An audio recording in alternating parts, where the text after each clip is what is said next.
ನಮಸ್ಕಾರ ಫ್ರೆಂಡ್ಸ್, ನೋಡ್ರಿ R T application open ಆಗೈತಿ. ನೋಡ್ರಿ 2 ತಿಂಗಳಾದ್ರೂ ಓಪನ್ ಆಗ್ತಿರ್ಲಿಲ್ಲ. ಇವಾಗ right to education application open ಆಗೈತಿ. ಆರ್ ಟಿ 2026 ಅಪ್ಲಿಕೇಶನ್ ಓಪನ್ ಆಗೈತಿ. ಇನ್ನು ಯಾರೆಲ್ಲ ಅಪ್ಲಿಕೇಶನ್ ಹಾಕಿಲ್ಲ ಈಗಲೇ ಅಪ್ಲಿಕೇಶನ್ ಹಾಕ್ರಿ. ನೋಡ್ರಿ ಇದು ಯಾಕೆ ಆರ್ ಟಿ ಅಪ್ಲಿಕೇಶನ್ ಹಾಕಬೇಕು ಅಂತಂದ್ರೆ LKG first standard up to 8th standard 8ನೇ ತರಗತಿವರೆಗೂ ನೀವು ಫ್ರೀಯಾಗಿ ಎಜುಕೇಶನ್ ನೀಡಬಹುದು. ಹೌದು ಫ್ರೆಂಡ್ಸ್, LKG ಇಂದ 8th ಸ್ಟ್ಯಾಂಡರ್ಡ್ ವರೆಗೂ ಫ್ರೀಯಾಗಿ ಎಜುಕೇಶನ್ ನೀಡಬಹುದು. ಯಾವ ತರ ಅಂತಂದ್ರೆ ಇದು ಪ್ರೈವೇಟ್ ಸ್ಕೂಲ್ಗೆ ನೀವು ಫ್ರೀಯಾಗಿ ಎಜುಕೇಶನ್ ನೀಡಬಹುದು. ಇದನ್ನ ಅಪ್ಲಿಕೇಶನ್ ಫಿಲ್ ಮಾಡಿದ್ರೆ ನೀವು ಎಜುಕೇಶನ್ ಫ್ರೀಯಾಗಿ ನೀಡಬಹುದು. ಸೊ ಅದರಿಂದ ಯಾವ ತರ ಅಪ್ಲಿಕೇಶನ್ ಫಿಲ್ ಮಾಡುವುದು ಏನು ಅಂತ ಎಲ್ಲಾನು ನೋಡೋಣ. ಅದನ್ನ ಈ ವೆಬ್ಸೈಟ್ ನಾನು ಡಿಸ್ಕ್ರಿಪ್ಷನ್ ಅಲ್ಲಿ ಹಾಕಿರ್ತೀನಿ. ಸೊ ಇದನ್ನ ಓಪನ್ ಮಾಡಿಕೊಂಡು ಅಪ್ಲಿಕೇಶನ್ ಹಾಕ್ರಿ. ಸೊ ಇದು ಅದಕ್ಕಿಂತ ಮುಂಚೆ ಯಾರೆಲ್ಲ ಇನ್ನು ನಮ್ಮ ಚಾನಲ್ಗೆ ಸಬ್ಸ್ಕ್ರೈಬ್ ಮಾಡ್ಕೊಂಡಿಲ್ಲ ಈಗಲೇ ಸಬ್ಸ್ಕ್ರೈಬ್ ಮಾಡ್ಕೊಡ್ರಿ. ವಿಡಿಯೋ ಇಷ್ಟ ಆದ್ರೆ ಲೈಕ್ ಮಾಡ್ರಿ. ಸೊ ನೋಡ್ರಿ, ಇದನ್ನ ಓಪನ್ ಮಾಡಿದ್ಮೇಲೆ ಈ ತರ ಪೇಜ್ ಓಪನ್ ಆಗುತ್ತೆ. ಇದಾದ್ಮೇಲೆ ಡಾಕ್ಯುಮೆಂಟ್ಸ್ ಯಾವ ತರ ಬೇಕು ಅಂತ ಅಂದ್ರೆ ಅಪ್ಲಿಕೆಂಟ್ಸ್ ಡೇಟ್ ಆಫ್ ಬರ್ತ್, ನಿಮ್ದು ಚೈಲ್ಡ್ ಏನಿರುತ್ತಲ್ಲ ಅದರದ್ದು ಡೇಟ್ ಆಫ್ ಬರ್ತ್ ಬೇಕು. ಡೊಮಿಸಿಲ್ ಸರ್ಟಿಫಿಕೇಟ್ ಬೇಕು, ನಿಮ್ದು ಚೈಲ್ಡ್ದು ಡೊಮಿಸಿಲ್ ಸರ್ಟಿಫಿಕೇಟ್ ಬೇಕು. ಅದಾದ್ಮೇಲೆ ಆಧಾರ್ ಕಾರ್ಡ್, ಚೈಲ್ಡ್ದು ಆಧಾರ್ ಕಾರ್ಡ್ ಮತ್ತೆ ಪೇರೆಂಟ್ಸ್ದು ಆಧಾರ್ ಕಾರ್ಡ್ ಬೇಕು. ಅದಾದ್ಮೇಲೆ ಪಾಸ್ಪೋರ್ಟ್ ಸೈಜ್ ಫೋಟೋ ಬೇಕು ಚೈಲ್ಡ್ದು. ಅದಾದ್ಮೇಲೆ ಮೊಬೈಲ್ ನಂಬರು ಮತ್ತೆ ration card, email ID, mobile number ಇವೆಲ್ಲ ಚೈಲ್ಡ್ದು ಬೇಕಾಗುತ್ತೆ. ಸೊ ಗೂಗಲ್ ಅಲ್ಲಿ ಹೋಗ್ಬಿಟ್ಟು ಸ್ಕೂಲ್ ಎಜುಕೇಶನ್ ಕರ್ನಾಟಕ ಅಂತ ಸರ್ಚ್ ಮಾಡಿದ್ರೆ ಫಸ್ಟ್ ಒನ್ ನೋಡ್ರಿ, department of school education Karnataka ಸರ್ಕಾರ ಅಂತ ಏನಿರುತ್ತಲ್ಲ ಅದ್ರ ಮೇಲೆ ಕ್ಲಿಕ್ ಮಾಡ್ಬೇಕಾಗುತ್ತೆ. ಇದನ್ನ ಅಪ್ಲಿಕೇಶನ್ ಹಾಕ್ಲಿಕ್ಕೆ ಅದ್ರ ಮೇಲೆ ಕ್ಲಿಕ್ ಮಾಡಿಕೊಂಡು ಅಪ್ಲಿಕೇಶನ್ ಹಾಕ್ಬೇಕಾಗುತ್ತೆ. ಸೊ ನೋಡಿ, ಈ ತರ ಡಿಪಾರ್ಟ್ಮೆಂಟ್ ಆಫ್ ಸ್ಕೂಲ್ ಎಜುಕೇಶನ್ ಅಂತ ಬಂದ್ರೆ ಅದ್ರ ಮೇಲೆ ಕ್ಲಿಕ್ ಮಾಡಿ. ಅದ್ರ ಮೇಲೆ ಕ್ಲಿಕ್ ಮಾಡಿದ ತಕ್ಷಣ ಈ ರೀತಿ ಓಪನ್ ಆಗುತ್ತೆ. ಇಲ್ಲಿ ಓಪನ್ ಆದ್ಮೇಲೆ ಸ್ಕ್ರಾಲ್ ಡೌನ್ ಮಾಡಿದ್ರೆ ಇಲ್ಲಿ ನೋಡ್ರಿ ಫ್ರೆಂಡ್ಸ್, ಸ್ಕ್ರಾಲ್ ಡೌನ್ ಮಾಡಿದ್ರೆ ಇಲ್ಲಿ ನೋಡ್ರಿ application submission for RT 2026 admission process ಅಂತ ಏನಿರುತ್ತಲ್ಲ ಇದ್ರ ಮೇಲೆ ಕ್ಲಿಕ್ ಮಾಡ್ಬಿಟ್ಟು ನೀವು ಅಪ್ಲಿಕೇಶನ್ ಫಿಲ್ ಮಾಡಬೇಕಾಗುತ್ತೆ. RT 2026 ಯಾರೆಲ್ಲ ಅಪ್ಲಿಕೇಶನ್ ಆಗ್ತಿರ್ತಾರೆ ಇದನ್ನ ಕ್ಲಿಕ್ ಮಾಡಬೇಕಾಗುತ್ತೆ. ಕ್ಲಿಕ್ ಮಾಡಿದ ತಕ್ಷಣ ನೋಡ್ರಿ ಈ ತರ ಪೇಜ್ ಓಪನ್ ಆಗುತ್ತೆ. ಇದನ್ನ ಆಲ್ರೆಡಿ ನಾನು ಡಿಸ್ಕ್ರಿಪ್ಷನ್ ಅಲ್ಲಿ ಕೊಟ್ಟಿರ್ತೀನಿ. ಸೊ RT 2026 ನೋಡ್ರಿ, ಇಲ್ಲಿ does child has and Aadhaar ID ಅಂತ ಏನಿರುತ್ತೆ. ಎಸ್ ಅಂತ ಇದ್ರೆ ಯಾವ ರೀತಿ ಅಪ್ಲಿಕೇಶನ್ ಹಾಕ್ಬೇಕು, Aadhaar card child Aadhaar card ಇಲ್ಲ ಅಂತಂದ್ರೆ ಯಾವ ತರ ಅಪ್ಲಿಕೇಶನ್ ಹಾಕ್ಬೋದು ಅಂತ ನೋಡೋಣ. ಫಸ್ಟ್ ನೋ ಅಂತ ಕ್ಲಿಕ್ ಮಾಡ್ಬಿಟ್ಟು ಮಾಡೋಣ, ಆಮೇಲೆ ಎಸ್ ಅಂತ ನೋಡ್ಬಿಟ್ಟು ಮಾಡೋಣ. ಸೊ ಇವಾಗ ನೋಡ್ರಿ, ಎಸ್ ಅಂತ ಇದ್ರೆ ಆಧಾರ್ ಕಾರ್ಡ್ ಇದ್ರೆ ಆಧಾರ್ ಕಾರ್ಡ್ ನಂಬರ್ ಹಾಕ್ಬಿಟ್ಟು ನೀವು OTP ಎಂಟರ್ ಮಾಡ್ಬಿಟ್ಟು ಮಾಡ್ಬೇಕಾಗತ್ತೆ. ಸೊ ಇದನ್ನ ನಾನು ಆಮೇಲೆ ಹೇಳ್ತೀನಿ. ಸೊ ನೋ ಅಂತ ಆಧಾರ್ ಕಾರ್ಡ್ ಇಲ್ಲ ಅಂತಂದ್ರೆ ಯಾವ ರೀತಿ ಅಪ್ಲಿಕೇಶನ್ ಹಾಕ್ಬೋದು ಅಂತ ನಾವು ಇವಾಗ ತೋರಿಸ್ಕೊಡ್ತಾ ಇದೀವಿ ನೋಡಿ. ಇವಾಗ ನೋ ಅಂತ ಕ್ಲಿಕ್ ಮಾಡ್ಬಿಟ್ಟು ಎಕ್ಸಿಟ್ ಅಂತ ಕೊಡ್ಬೇಕಾಗುತ್ತೆ. ಇಲ್ಲಾಂದ್ರೆ ನೋ ಎಕ್ಸಿಟ್ ಅಂತ ಕೊಡೋದಲ್ಲ, ನೋ ಅಂತ ಕೊಟ್ರೆ ಕಂಟಿನ್ಯೂ ನೆಕ್ಸ್ಟ್ ಪೇಜ್ಗೆ ಹೋಗುತ್ತೆ. ಈ ತರ ಪೇಜ್ ಓಪನ್ ಆಗುತ್ತೆ. ನೋಡ್ರಿ, ಇಲ್ಲಿ ನೀವು ಆಧಾರ್ ಕಾರ್ಡ್ ಇಲ್ಲ ಅಂತಂದ್ರೆ ಈಗ ಕೂಡಲೇ ಆಧಾರ್ ಸೆಂಟರ್ಗೆ ಹೋಗ್ಬಿಟ್ಟು ಇಲ್ಲ ಕಂಪ್ಯೂಟರ್ ಸೆಂಟರ್ಗೆ ಹೋಗ್ಬಿಟ್ಟು ಆಧಾರ್ ಕಾರ್ಡ್ ನಿಮ್ದು ಚೈಲ್ಡ್ ಆಧಾರ್ ಕಾರ್ಡ್ ಇಲ್ಲ ಅಂತಂದ್ರೆ ಆಧಾರ್ ಕಾರ್ಡ್ ಅಪ್ಲಿಕೇಶನ್ ಹಾಕಿ.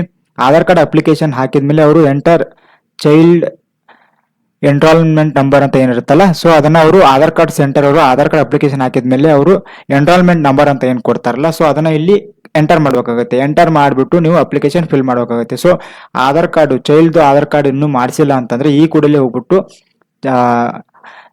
ಕಂಪ್ಯೂಟರ್ ಸೆಂಟರ್ಗೆ ಅಥವಾ ಆಧಾರ್ ಸೆಂಟರ್ಗೆ ಏನಿರುತ್ತಲ್ಲ ಹೋಗ್ಬಿಟ್ಟು ನೀವು ಅಪ್ಲಿಕೇಶನ್ ಹಾಕ್ಬೇಕಾಗುತ್ತೆ. So enter child enrolment number, ಇದನ್ನ ನಂಬರ್ನ ಎಂಟರ್ ಮಾಡ್ಬೇಕಾಗುತ್ತೆ ಆಫ್ಟರ್ ಆಧಾರ್ ಕಾರ್ಡ್ ಅಪ್ಲಿಕೇಶನ್ ಆದ್ಮೇಲೆ. ಸೊ ಅದಾದ್ಮೇಲೆ ನೋಡ್ರಿ, ಇಲ್ಲಿ ಚೈಲ್ಡ್ ನೇಮ್ ಅಂತ ಏನು ಬರುತ್ತೆ ನೋಡ್ರಿ, ಇಲ್ಲಿ ಚೈಲ್ಡ್ ನೇಮ್ ನೀವೇನು ಆಧಾರ್ ಕಾರ್ಡ್ ನಂಬರ್ ಏನ್ ಹಾಕಿರ್ತೀರಾ ಚೈಲ್ಡ್ ನೇಮು ಅದನ್ನ ಇಲ್ಲಿ ಎಂಟರ್ ಮಾಡ್ಬೇಕಾಗುತ್ತೆ. ಸೊ ಚೈಲ್ಡ್ ನೇಮು ಕರೆಕ್ಟ್ ಆಗಿ ನೋಡ್ಬಿಟ್ಟು ಎಂಟರ್ ಮಾಡ್ಬಿಟ್ಟು ಅಪ್ಲಿಕೇಶನ್ ಫಿಲ್ ಮಾಡ್ಬೇಕಾಗುತ್ತೆ. ಸೊ ಅದಾದ್ಮೇಲೆ ನೋಡ್ರಿ, ಇಲ್ಲಿ ಜೆಂಡರ್ ಅಂತ ಏನಿರುತ್ತೆ ನೋಡ್ರಿ, ಇಲ್ಲಿ ಜೆಂಡರ್ ನಿಮ್ದು ಚೈಲ್ಡ್ ಮೇಲ್ ಆಗಿದ್ರೆ ಮೇಲ್ ಅಂತ ಕರೆಕ್ಟ್ ಮಾಡ್ರಿ, ಇಲ್ಲ ಫಿಮೇಲ್ ಆಗಿದ್ರೆ ಫಿಮೇಲ್ ಅಂತ ಮಾಡ್ರಿ. ಅದಾದ್ಮೇಲೆ ಪೇರೆಂಟ್ ಆರ್ ಗಾರ್ಡಿಯನ್ ನೇಮ್, ನಿಮ್ ಚೈಲ್ಡ್ ಪೇರೆಂಟ್ ಇರುತ್ತಲ್ಲ ಅದು ಪೇರೆಂಟ್ ನೇಮು ಅಥವಾ ಗಾರ್ಡಿಯನ್ ನೇಮ್ ಇರುತ್ತೆ ಅದನ್ನ ಹಾಕ್ಬಿಟ್ಟು ಎಂಟರ್ ಮಾಡಿ. ಅದಾದ್ಮೇಲೆ ಈ ಚೈಲ್ಡ್ ವಿತ್ ಸ್ಪೆಷಲ್ ನೀಡ್ಸ್ ಅಂತ ಏನಿರುತ್ತೆ, ನೀವು ನಿಮ್ಮ ಚೈಲ್ಡ್ ನಾರ್ಮಲ್ ಚೈಲ್ಡ್ ಆಗಿದ್ರೆ ನೋ ಅಂತ ಕ್ಲಿಕ್ ಮಾಡಿ. ಇಲ್ಲಾಂದ್ರೆ ಏನಾದ್ರು ಡಿಸೇಬಿಲಿಟಿ, ಫಿಸಿಕಲ್ ಡಿಸೇಬಿಲಿಟಿ, ಏನಾದ್ರು ಹಿಯರಿಂಗ್ ಪ್ರಾಬ್ಲಮ್ ಏನಾದ್ರು ಇದ್ರೆ ಎಸ್ ಅಂತ ಸೆಲೆಕ್ಟ್ ಮಾಡ್ಬಿಟ್ಟು ನೀವು ಅಪ್ಲಿಕೇಶನ್ ಫಿಲ್ ಮಾಡಬೇಕಾಗುತ್ತೆ. ಸೊ ಇದನ್ನ ಕೇರ್ಫುಲ್ ಆಗಿ ನೋಡ್ಬಿಟ್ಟು ಫಿಲ್ ಮಾಡ್ಕೊಡ್ರಿ. ಅದಾದ್ಮೇಲೆ ಇಲ್ಲಿ ನೋಡ್ರಿ, ಡೇಟ್ ಆಫ್ ಬರ್ತ್, ನಿಮ್ದು ಚೈಲ್ಡ್ ಏನಾದ್ರು ಡೇಟ್ ಆಫ್ ಬರ್ತ್ ಇದ್ರೆ ಕರೆಕ್ಟ್ ಆಗಿ date of birth Aadhaar card ಅಲ್ಲಿ ಏನಿರುತ್ತೆ ಸೊ ಅದನ್ನ ನೀವು ಎಂಟರ್ ಮಾಡ್ಬೇಕಾಗುತ್ತೆ. ಸೊ ನೋಡ್ಕೊಂಡು ಕೇರ್ಫುಲ್ ಆಗ್ಬಿಟ್ಟು ಎಂಟರ್ ಮಾಡಿ.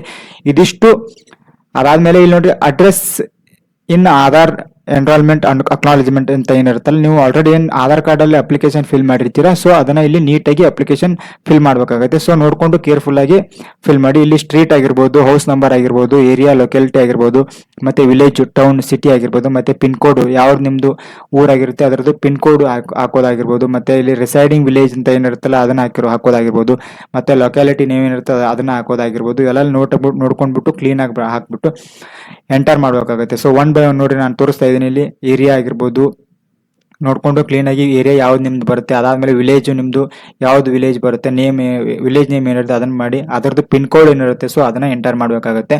ಸೊ ಅದಾದಮೇಲೆ ನೋಡ್ರಿ ರೆಸಿಡಿಂಗ್ ವಿಲೇಜ್ ಅಂತ ಏನಿರುತ್ತೆ, ನೀವೇನು ವಾಸವಾಗಿರ್ತೀರ ಅದರದ್ದು ರಿಸೈಡಿಂಗ್ ವಿಲೇಜ್ದು ನೀವು ಹಾಕಬೇಕಾಗುತ್ತೆ. ಸೊ ಅದಾದಮೇಲೆ ಇಲ್ಲಿ ಲೊಕ್ಯಾಲಿಟಿ ನೀವು ಹಾಕಬೇಕಾಗುತ್ತೆ. ಅದಾದಮೇಲೆ ಇಲ್ಲಿ ಬ್ಲಾಕ್ ಆ್ಯಂಡ್ ಡಿಸ್ಟ್ರಿಕ್ಟ್ ಏನಿರುತ್ತೆ ಆಟೋಮೆಟಿಕ್ ಅದು ಫೆಚ್ ಆಗಿ ತಗೊಳುತ್ತೆ. ಸೊ ನೀವೇನು ಸೆಲೆಕ್ಟ್ ಮಾಡ್ಕೊಳ್ಳೋ ನೆಸೆಸಿಟಿ ಇರೋದಿಲ್ಲ. ಸೊ ಇಷ್ಟು ನೀವು ಕೇರ್ಫುಲ್ ಆಗಿ ಅಡ್ರೆಸ್ಸು ಎಂಟರ್ ಮಾಡಬೇಕಾಗುತ್ತೆ. ಸೊ ಅದಾದ್ಮೇಲೆ ಇಲ್ಲಿ ನೋಡ್ರಿ ಅಪ್ಲೋಡ್ ಚೈಲ್ಡ್ ಫೋಟೋ ಅಂತ ಏನಿರುತ್ತೆ, ನೀವು ನಿಮ್ಮ ಚೈಲ್ಡ್ ಫೋಟೋ ಏನಿರುತ್ತಲ್ಲ 15 KB ಇರಬೇಕು, 15 KB ಒಳಗಡೆ ಇರಬೇಕು. ಸೊ ಅದನ್ನ ಇಲ್ಲಿ ಅಪ್ಲೋಡ್ ಮಾಡಿ, ಚೈಲ್ಡ್ ಫೋಟೋನ ನೀವು ಅಪ್ಲೋಡ್ ಮಾಡಬೇಕಾಗುತ್ತೆ. ಸೊ ಅದಾದ್ಮೇಲೆ ಇಲ್ಲಿ ನೋಡ್ರಿ ಅಪ್ಲೋಡ್ ಆಧಾರ್ ಎನ್ರೋಲ್ಮೆಂಟ್ ಅಕ್ನಾಲಜ್ಮೆಂಟ್ ಅಂತ ಇರುತ್ತಲ್ಲ, ಸೊ ನೀವು ಆಧಾರ್ ಸೆಂಟರ್ಗೆ ಅಥವಾ ಕಂಪ್ಯೂಟರ್ ಸೆಂಟರ್ಗೆ ಹೋಗ್ಬಿಟ್ಟು ಏನು ಆಧಾರ್ ಕಾರ್ಡ್ ಅಪ್ಲಿಕೇಶನ್ ಹಾಕಿರ್ತೀರಾ ಅದರದ್ದು ಅಕ್ನಾಲಜ್ಮೆಂಟ್ ಏನಿರುತ್ತೆ ಅದನ್ನ ಇಸ್ಕೊಳ್ಳಿ. ನೀವು ಮೊಬೈಲ್ನಲ್ಲಿ ಅಪ್ಲಿಕೇಶನ್ ಹಾಕ್ಬೋದು, ಅದು ಕೂಡ JPEG ಇರಬೇಕು, ಇಲ್ಲ JPG ಫಾರ್ಮೆಟ್ ಅಲ್ಲಿ ಇದ್ದು 220 KB ಕಡಿಮೆ ಇರಬೇಕು. ಅದನ್ನ ಅಪ್ಲೋಡ್ ಮಾಡಿದ್ಮೇಲೆ ಇಲ್ಲಿ ಸೇವ್ ಅಂತ ಆಪ್ಷನ್ ಇದೆಯಲ್ಲ ಇದನ್ನ ಕ್ಲಿಕ್ ಮಾಡಬೇಕಾಗುತ್ತೆ. ಸೊ ನೋಡ್ಕೊಂಡು ಕ್ಲೀನ್ ಆಗಿ ಅಪ್ಲೋಡ್ ಮಾಡಿ 220 KB ಕಡಿಮೆ ಆಗಿರಬೇಕು.